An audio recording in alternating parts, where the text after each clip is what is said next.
Olá, turma! Tudo bem com vocês? Prontos para a nossa segunda aula da disciplina de Gestão Participativa? Espero que sim. Vamos ao conteúdo de hoje. Dando sequência à aula anterior, iniciamos a nossa aula de hoje falando sobre o alistamento eleitoral. Alistamento eleitoral, no artigo 14 da Constituição Federal, em seu parágrafo 1º, diz o seguinte: o alistamento eleitoral e o voto são, primeiro, obrigatórios para os maiores de 18 anos, segundo, facultativos para A, os analfabetos, B, os maiores de 70 anos e C, os maiores de 16 e menores de 18 anos.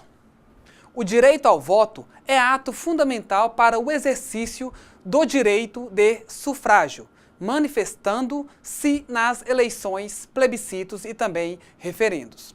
O alistamento eleitoral é condição de elegibilidade. Consiste num procedimento administrativo que visa a verificar o cumprimento dos requisitos e condições necessários à inscrição do eleitor. Quanto ao voto, sinteticamente, pode-se dizer que são obrigados a votar os alfabetizados maiores de 18 anos e menores de 70 anos. Os analfabetos, os maiores de 70 anos, os inválidos e os com residência permanente no exterior podem requerer isenção eleitoral e, para tanto, deverão dirigir-se ao cartório eleitoral a qualquer tempo. E terceiro, o voto ele é facultativo para as pessoas analfabetas, para as pessoas cuja idade seja de 16 ou 17 anos, ou mais de 70 anos. Pessoas enfermas devem comparecer posteriormente aos cartórios eleitorais para justificarem sua ausência às urnas. A Constituição Federal confere o direito de voto aos analfabetos desde 1985. Não podem alistar-se como eleitores os estrangeiros e os conscritos, que são os eleitores, ou os cidadãos, na verdade, que prestam serviço militar obrigatório, ou seja, os jovens soldados incorporados às Forças Armadas para atender ao serviço militar obrigatório no país, incluídos aí os médicos, dentistas e farmacêuticos que, por sua vez, prestam serviço militar. A restrição aos militares em sua capacidade de alistamento teve início com a Constituição de 1891. Atualmente, com exceção dos conscritos, todos os militares de carreira são alistáveis e também podem votar. Elegibilidade. O artigo 14, parágrafo 3º, diz que são condições de elegibilidade na forma da lei. Primeiro, a nacionalidade brasileira. Segundo, o pleno exercício dos direitos políticos. Terceiro, o alistamento eleitoral. Quarto, o domicílio eleitoral na circunscrição. E quinto, a filiação partidária. Ainda o sexto, que é a idade mínima de 35 anos para presidente e vice-presidente da República e senador, 30 anos para governador e vice-governador de Estado e do Distrito Federal, 21 anos para deputado federal, deputado estadual ou distrital, prefeito, vice-prefeito e juiz de paz, e 18 anos para vereador. O primeiro deles é a nacionalidade brasileira. Isso implica dizer que, para ser candidato, a pessoa precisa ser brasileiro nato, naturalizado ou português equiparado. Entretanto, os cargos de presidente da República e vice-presidente da República são privativos de brasileiros natos. O segundo é o pleno exercício dos direitos políticos. Isso requer dizer que não pode ter ocorrido a perda ou a suspensão dos seus direitos políticos. Exemplo, condenação criminal transitada em julgado, declaração da incapacidade civil, que ocorre na ação de interdição dos direitos, a prática de ato de improbidade administrativa, prevista no artigo 37, no parágrafo 4º da Constituição Federal, como, por exemplo, o enriquecimento ilícito, os atos que causam prejuízo ao erário, ou seja, ao patrimônio público, os atos que atentam contra os princípios da administração pública. O terceiro é o alistamento eleitoral, que, como já abordado, é a inscrição do eleitor perante a Justiça Eleitoral. O quarto requisito é a existência de domicílio eleitoral na circunscrição, ou seja, o candidato deverá ser domiciliado no município que pretende concorrer, no estado que pretende representar. Para a comprovação de domicílio eleitoral, é suficiente somente a prova de uma mera moradia, uma conta de água, luz, que prove a residência no local em que a pessoa deseja se candidatar. O quinto requisito é a filiação partidária, o que implica em afirmar que ninguém pode concorrer ao pleito eleitoral sem ser previamente filiado a um partido político. E o sexto requisito é a idade mínima, que deverá ser atendida na data do pleito eleitoral e não por ocasião do alistamento ou mesmo do registro. Assim, é exigida a idade mínima, como já falamos, de 35 anos para presidente da República, vice-presidente e senador, de 30 anos para governador e vice-governador do Estado e do Distrito Federal e de 21 anos para deputado federal, deputado estadual e distrital, prefeito, vice-prefeito e juiz de paz, e os 18 anos aí para os vereadores. Inelegibilidade. Já ouviram essa palavra? Pois bem, inelegibilidade é o impedimento a que uma pessoa concorra à eleição. Em outras palavras, é a ausência de capacidade eleitoral passiva, ou seja, capacidade para ser candidato, para ser votado. Pode ser em razão do exercício de certas funções, em função do grau de parentesco e em virtude da inexistência de domicílio eleitoral no estado ou no município no qual o candidato vai pleitear um cargo ou uma representação no Congresso Nacional. Difere de incompatibilidade, que é um impedimento ao exercício do mandato eletivo, à prática de certos atos ou ao exercício acumulativo de certas funções públicas.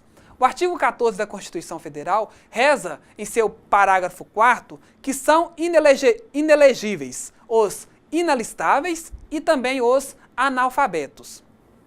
Esse parágrafo 4º estabelece os casos de inelegibilidade absoluta, que nada mais é do que o impedimento eleitoral passivo para qualquer cargo eletivo. Assim, todos aqueles que não são eleitores e todos os analfabetos não poderão pleitear nenhum cargo eletivo.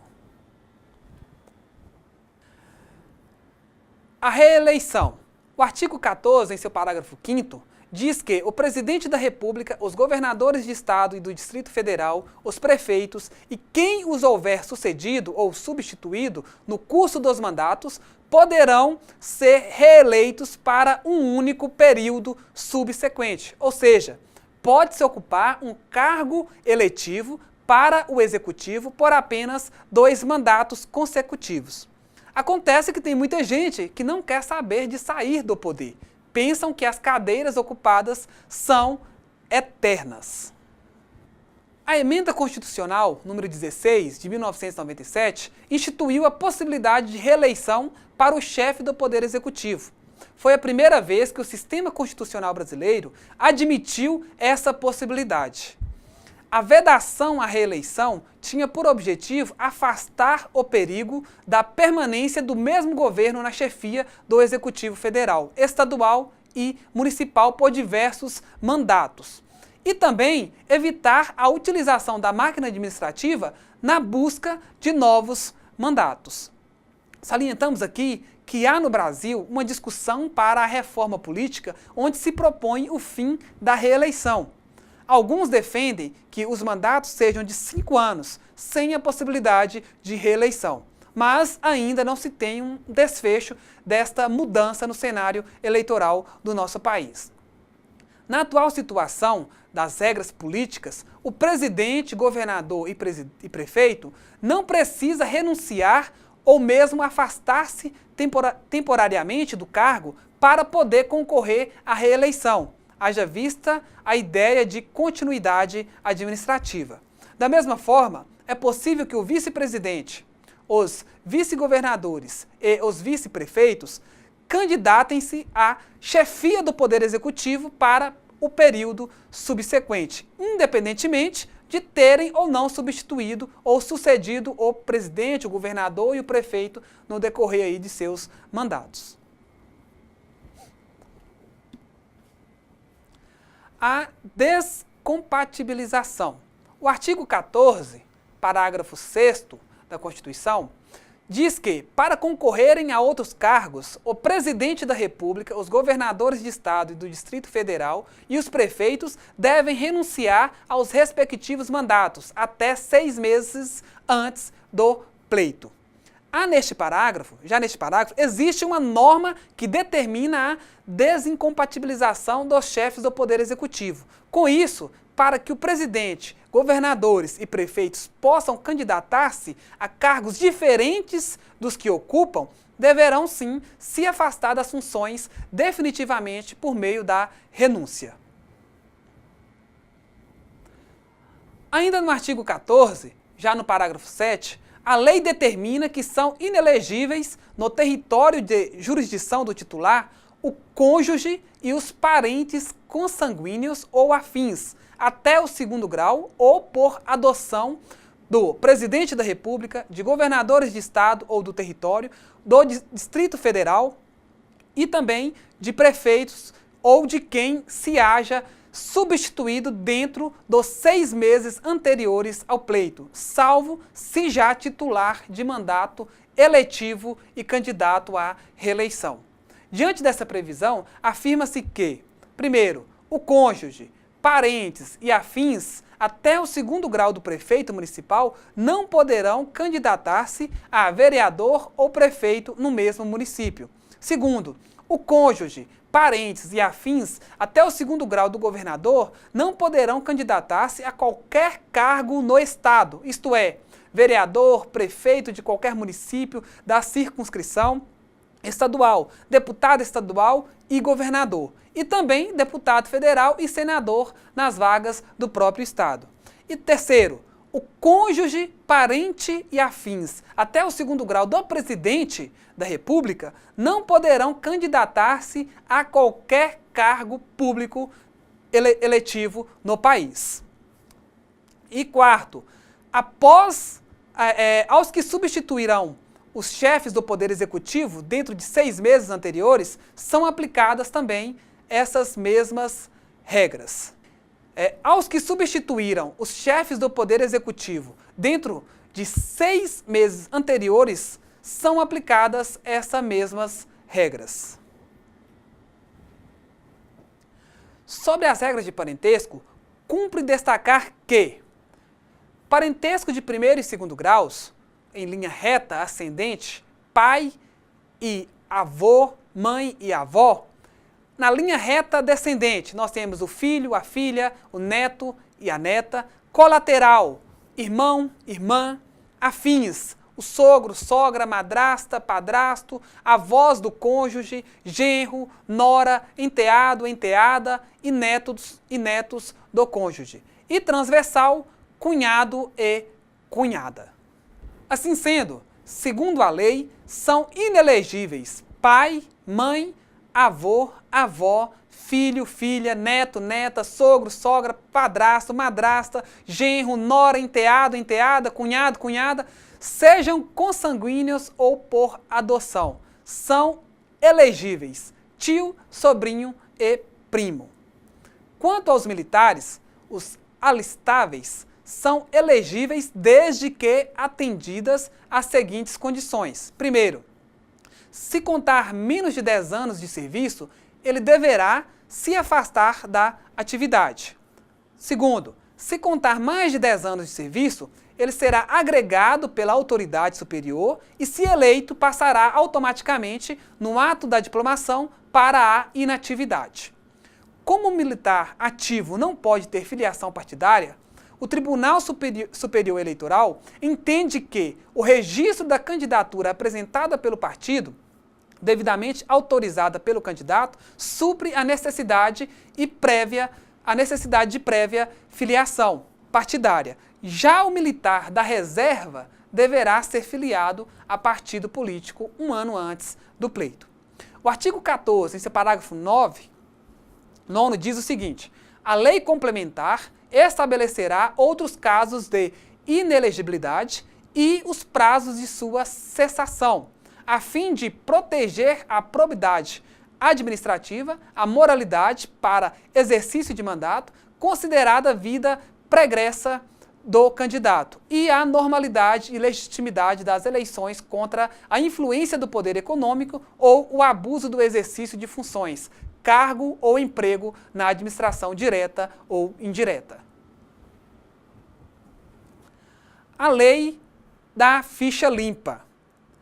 Diante dessa previsão, foi sancionada em 18 de março de 1990 a Lei Complementar número 64, alterada aí pela Lei Complementar número 135 de 2010, intitulada Lei da Ficha Limpa, que estabelece casos de inelegibilidade, prazos de cessações e outras providências. Segundo tal lei, são inelegíveis os inalistáveis e os analfabetos, os que tenham contra sua pessoa representação julgada procedente pela Justiça Eleitoral em decisão transitada em julgado ou proferida por órgão colegiado em processo de apuração de abuso de poder econômico ou político para a eleição na qual concorrem ou tenham sido diplomados, bem como para as que se realizarem nos 8 anos seguintes. Os que forem condenados em decisão transitada em julgado ou proferida por órgão judicial colegiado, desde a condenação até o transcurso do prazo de 8 anos após o cumprimento da pena, pelos crimes contra a economia popular, a fé pública, a administração pública e o patrimônio público. Contra também o patrimônio privado, o sistema financeiro, o mercado de capitais e os previstos na lei que regula a falência, contra o meio ambiente e a saúde pública, eleitorais, para os quais a lei comine pena privativa de liberdade, de abuso de autoridade nos casos em que houver condenação, a perda do cargo ou a inabilitação para o exercício de funções públicas, de lavagem ou ocultação de bens, direitos e valores, de tráfico de entorpecentes e drogas afins, racismo, tortura, terrorismo e hediondos, de redução à condição análoga à de escravo, contra a vida e a dignidade sexual e praticados por organização criminosa, quadrilha ou bando, os que forem declarados indignos do oficialato ou com ele incompatíveis pelo prazo de 8 anos. Os que tiverem suas contas relativas no exercício de cargos ou funções públicas rejeitadas por irregularidade insanável que configure ato doloso de improbidade administrativa e por decisão irrecorrível do órgão competente, salvo se esta houver sido suspensa ou anulada pelo Poder Judiciário, para as eleições que se realizarem aí nos 8 anos seguintes, contados a partir da data da decisão, aplicando-se o disposto no inciso 2º do artigo 71 da Constituição Federal, a todos os ordenadores de despesa, sem exclusão de mandatários que houverem agido nessa condição. A impugnação do mandato eletivo. O mandato eletivo poderá ser impugnado ante a Justiça Eleitoral no prazo de 15 dias contados da diplomação, instruída a ação com provas de abuso do poder econômico, corrupção ou fraude. Ainda no parágrafo 2º, a ação de impugnação de mandato tramitará em segredo de justiça, respondendo o autor na forma da lei, se temerária ou de manifestada má-fé. Ou seja, o mandato eletivo deve ser desempenhado por quem tenha obtido de forma lícita, sem o emprego de práticas maléficas, que tenha se utilizado do abuso do poder, corrupção e da fraude. O objetivo desse dispositivo constitucional é tutelar a cidadania e a lisura, ou seja, a boa-fé e a honradez do processo eleitoral.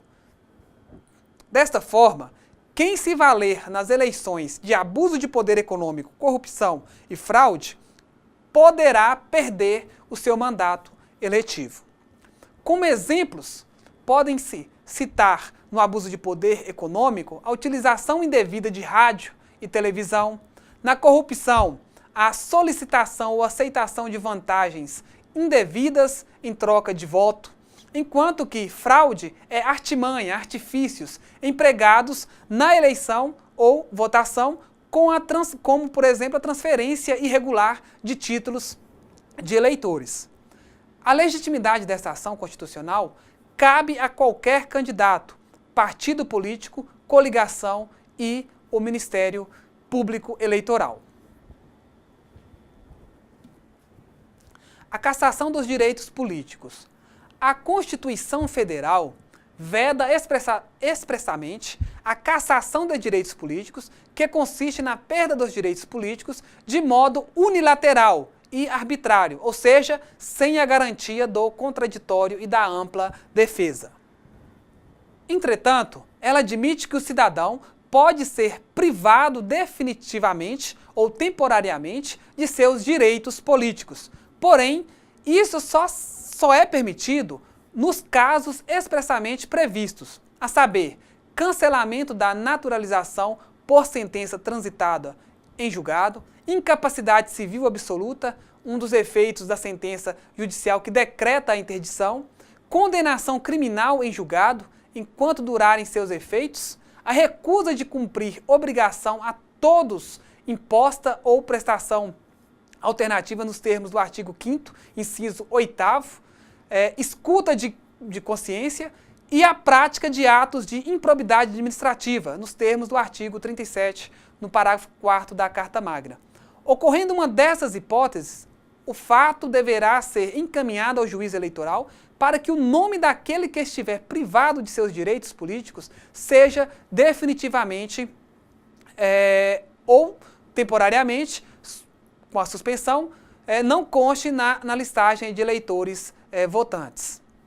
Importante lembrar que a perda ou a suspensão dos direitos políticos de um ocupante de cargo eletivo importa também a perda do seu mandato, com a imediata cessação de seu exercício. Quanto à vigência da legislação eleitoral, salientamos que a lei que altera o processo eleitoral entrará em vigor na data de sua publicação, não se aplicando à eleição que ocorra até um ano da data de sua vigência. A legislação que modificar o processo eleitoral não poderá ser aplicada no pleito eleitoral que ocorrer até um ano da data de sua vigência. A razão é clara: impedir que alterações surpresas sejam feitas e prejudiquem a igualdade de participação dos que nele atuam como protagonistas. Organizações e participação dos partidos políticos. A Constituição Federal estabeleceu que os partidos políticos sejam instrumentos importantes e necessários na preservação do Estado democrático de direito. É livre a criação, fusão, incorporação e extinção de partidos políticos, resguardados a soberania nacional, o regime democrático, o pluripartidarismo, os direitos fundamentais da pessoa humana e observada os seguintes preceitos. Primeiro, caráter nacional. Segundo, proibição de recebimento de recursos financeiros de entidade ou governo estrangeiro ou de subordinação a esses. Terceiro, prestação de contas à Justiça Eleitoral. Quarto, funcionamento parlamentar de acordo com a lei. Parágrafo 1º. É assegurado aos partidos políticos autonomia para definir sua estrutura interna, organização e funcionamento e para adotar os critérios de escolha e o regime de suas coligações eleitorais, sem obrigatoriedade de vinculação entre as candidaturas em âmbito nacional, estadual, distrital ou municipal, devendo seus estatutos estabelecer normas de disciplina e fidelidade partidária. No parágrafo 2º diz que os partidos políticos, após adquirirem personalidade jurídica na forma da lei civil, registrarão seus estatutos no Tribunal Superior Eleitoral. Parágrafo 3º. Os partidos políticos têm direito a recursos do fundo partidário e acesso gratuito ao sistema de rádio, televisão na forma da lei.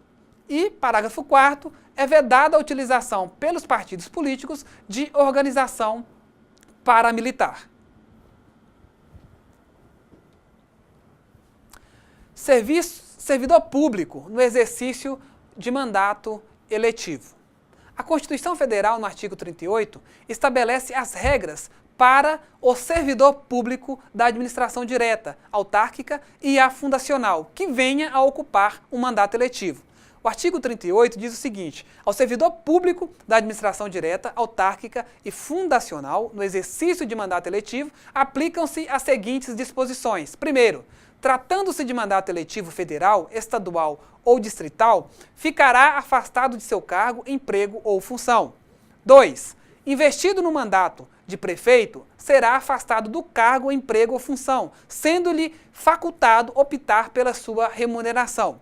Terceiro, investido no mandato de vereador, havendo compatibilidade de horários, perceberá as vantagens de seu cargo, emprego ou função, sem prejuízo da remuneração do cargo eletivo. E não havendo compatibilidade, será aplicada a norma do inciso anterior.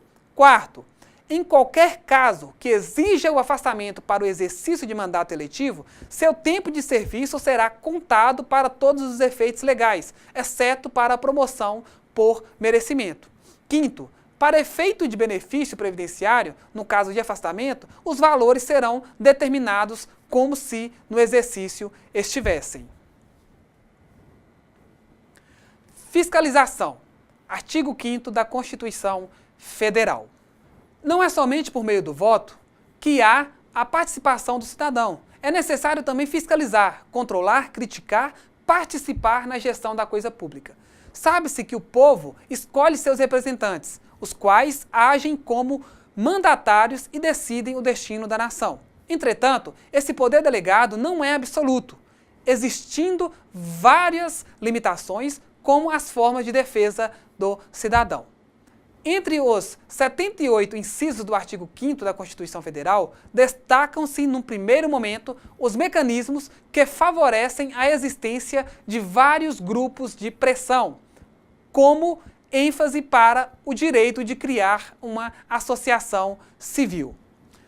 No artigo 5º diz o seguinte: todos são iguais perante a lei, sem distinção de qualquer natureza, garantindo-se aos brasileiros e aos estrangeiros residentes ao país a inviolabilidade do direito à vida, à liberdade, à igualdade, à segurança e à propriedade, nos termos seguintes. Inciso 17. É plena a liberdade de associação para fins lícitos, vedada a de caráter paramilitar. Inciso 18. A criação de associações e, na forma da lei, a de cooperativas independem de autorização, sendo vedada a interferência estatal em seu funcionamento. Inciso 19. As associações só poderão ser compulsoriamente dissolvidas ou ter suas atividades suspensas por decisão judicial, exigindo-se, no primeiro caso, o trânsito em julgado. A liberdade de associação para finalidades lícitas é plena. Ademais, a liberdade de associação está estritamente ligada ao Estado Democrático de Direito. É justamente no inciso 17 que está o fundamento de existência do terceiro setor das organizações não governamentais, simplesmente chamadas de ONGs. A vedação constitucional está para associações que tenham caráter paramilitar, isto é, aquela que, com ou sem armas, treina seus componentes para finalidades bélicas, tendo como características, entre outras, a utilização de uniformes, a existência de uma organização hierárquica e o princípio da obediência. A liberdade de associação é o gênero que abrange várias espécies de pessoas jurídicas de direito privado, como as associações propriamente ditas, as sociedades, as fundações e as organizações religiosas. O surgimento de uma pessoa jurídica em foco, uma associação, não fica condicionada à autorização estatal. Dependem de autorização estatal, especificamente do Poder Executivo, as pessoas jurídicas intituladas como seguradoras, instituições financeiras e administradoras de consórcio. Ainda não pode o Estado interferir em qualquer deliberação das associações, haja vista que estas são dotadas de autonomia de organização e funcionamento. A dissolução compulsória ou a suspensão das atividades de uma associação só pode acontecer por decisão judicial, exigindo-se, no primeiro caso, o trânsito em julgado. Direito à obtenção de informação.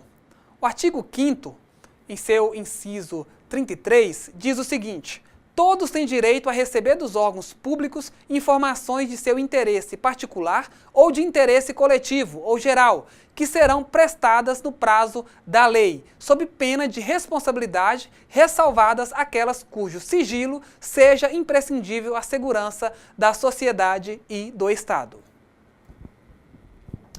Trata-se do direito de certidão, onde qualquer pessoa, desde que demonstrado o interesse, tem direito líquido e certo de obter uma certidão do poder público para a defesa de um direito. As informações requisitadas devem ser relacionadas ao interesse particular do solicitante, como intimidade, vida privada, honra e imagem da pessoa ou ainda do interesse coletivo ou geral. A exceção é quando se trata de informação imprescindível à segurança da sociedade e do Estado. A negativa ao fornecimento de tais informações pode ser corrigida por meio do mandado de segurança. A Lei nº 9.051, de 1995, estabelece no seu artigo 1º que as certidões para a defesa e esclarecimento de situações requeridas aos órgãos da administração centralizada ou autárquica, as empresas públicas, as sociedades de economia mista e as fundações públicas da União, dos Estados, do Distrito Federal e dos municípios deverão ser expedidas no prazo improrrogável de 15 dias, contado do registro do pedido no órgão expedidor. No artigo 2º da mesma legislação, consta que, nos requerimentos que objetivam a obtenção das certidões a que se refere esta lei, deverão os interessados fazer constar esclarecimentos relativos aos fins e razões do pedido. São a todos assegurados, independentemente do pagamento de taxas, o direito de petição aos poderes públicos em defesa de direitos ou contra a ilegalidade ou abuso de poder, a obtenção de certidões em repartições públicas para a defesa de direitos e esclarecimentos de situações de interesse pessoal. Nesse dispositivo está o direito de petição, ou ainda, o direito que uma pessoa possui de invocar a atenção dos poderes públicos sobre determinada situação. Esse direito constitui uma prerrogativa democrática, que apesar de existir forma escrita, não necessita de formalidade e nem do pagamento de taxas. Tem como finalidade dar notícia de fato ilegal ou abusivo ao poder público, para que esse providencie as medidas adequadas, como, por exemplo, o abuso de autoridade. A autoridade pública que recebe a notícia deverá examiná-la e dar uma resposta em prazo razoável, sob pena de configurar uma violação de direito líquido e certo, sanado aí por mandado de segurança. Mecanismos de participação ou controle social mediante ações judiciais. Falaremos agora um pouco sobre o habeas corpus, mandato de segurança e também o mandato de segurança coletivo. Pois bem, o habeas corpus será concedido sempre que alguém sofrer ou se achar ameaçado de sofrer violência ou coação em sua liberdade de locomoção por ilegalidade ou abuso de poder. Etimologicamente, habeas corpus, em latim, significa que tenhas o teu corpo. Trata-se de uma garantia constitucional outorgada em favor de quem sofreu ou está na iminência de sofrer uma coação, ameaça ou violência de constrangimento na sua liberdade de locomoção por ilegalidade ou abuso de poder da autoridade legítima. Além disso, serve como instrumento de controle da legalidade do processo penal. Em outras palavras, o habeas corpus é uma garantia individual ao direito de ir e vir, ao direito de locomoção manifestada por meio de uma ordem judicial ao agente coator, para que este cesse imediatamente a restrição à liberdade do indivíduo ou até mesmo a ameaça de restrição ao direito de ir e vir, permanecer. Neste último caso, está-se a falar do habeas corpus preventivo, também conhecido como salvo-conduto, que ocorre quando alguém se acha ameaçado de sofrer a violência ou coação em sua liberdade. Exemplos típicos aí de cabimento de habeas corpus são prisões ilegais e permanência na prisão após o encerramento do prazo determinado pela Justiça. Para compreender melhor o habeas corpus, ele pode ser preventivo ou repressivo. É preventivo quando alguém ameaçado de ser privado de sua liberdade interpõe para que tal direito não lhe seja agredido, isto é, antes de acontecer a privação da liberdade. E ele é repressivo ou liberatório quando já ocorreu a privação da liberdade, ou seja, a pessoa já se encontra em prisão. O fundamento do habeas corpus está na premissa que a liberdade é indispensável no Estado democrático de direito. A Constituição Federal, em seu artigo 5º, inciso 15, garante a liberdade de locomoção no território nacional em tempos de paz. Assim, em caso de guerra, existe a possibilidade de restrições. Registra-se que se trata de um instrumento constitucional para garantir a liberdade de locomoção de pessoa física, não podendo atender aos reclames da pessoa jurídica. Mandado de segurança. No artigo 5º, em seu inciso 69, diz o seguinte: conceder-se-á mandato de segurança para proteger direitos líquido e certo, não amparado por habeas corpus ou habeas data, quando o responsável pela ilegalidade ou abuso de poder for autoridade pública ou agente de pessoa jurídica no exercício de atribuições do poder público. Dos mecanismos de controle social por meio de ação judicial, o mandato de segurança é o mais conhecido e utilizado pelas pessoas. Foi introduzido no direito brasileiro em 1934 e não há instrumento similar no direito estrangeiro. É um instrumento de liberdade civil e política.